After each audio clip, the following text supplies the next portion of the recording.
Season 1 of CBS's Penn Matlock, which distinguished itself from the 1986 to 95 Andy Griffith courtroom drama with its debut episode, has concluded. Rather than a simple gender-flipped reboot, widowed lawyer Madeline and Matty Matlock Kathy Bates joined law firm Jacobson Moore, spewing down-home Southern wisdom while demonstrating sharp legal skills, and quickly ingratiated herself with her colleagues. However, the giant mystery revealed to the viewers at the end of the pilot was that Matty's real name is Madeline Kingston, and, rather than having to return to work because her husband had gambled away all of their money before his death, she was a wealthy lawyer on a personal mission to discover who at the prestigious firm was responsible for burying vital opioid documents from pharmaceutical company Wellbrexa that could have saved addicts' lives, including Matty's deceased daughter, Ellie. Matty was not a widow. Her loyal husband, Edwin, stands by her side to help, as does their intrepid and tech-savvy grandson, Alfie.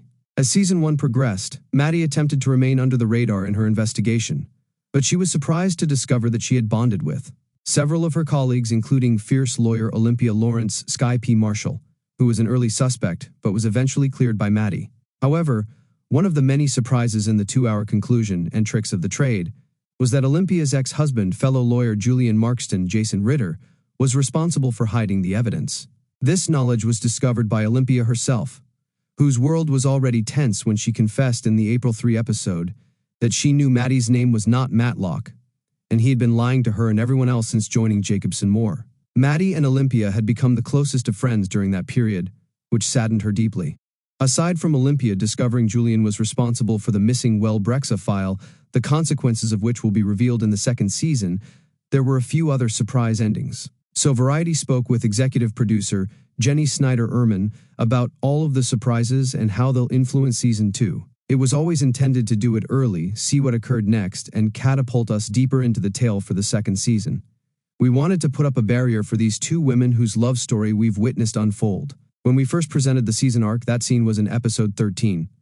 However, as we progressed through the episodes, we noticed that everything changes between the two women. We wanted more time before they fell in love, spent more time together, and went to a pub to become drunk. Because once this occurs, the balloon deflates, and we must begin blowing air into it again in a variety of ways. So we pushed it further than we expected, and it felt like the proper time to do it. We had 18 episodes, but I still had more narrative. I called the studio and asked if they wanted a 2-part episode because there was a way to do it cheaply while also allowing the finale to breathe and properly serve all of the people we've grown to know and ensuring that everyone had their moment. The studio said yes. You must think about the finale and commit to it. So you've thought enough about the second season to know you want to go in those ways. So I'd done enough to realize, okay, I'm going to want to explore these things and commit to them. Then you should give your brain some rest. Then, before going into the writer's room, I like to think about the important moments and turning points, such as, this is when this is revealed, and this is the spine. This is where we will begin and end, and this is where we will eventually arrive. Then we start plotting them out, which is a very complex procedure. I end up pitching it to the studio and network. It takes about an hour to go through each episode, and we stick very close to it. You do all of the deep plotting while we're developing the structure, and then you open up each episode and uncover the arc, mini-arcs, and dynamics. We take 2 solid weeks at the start of the season, and then break for the entire season. Thank you for watching.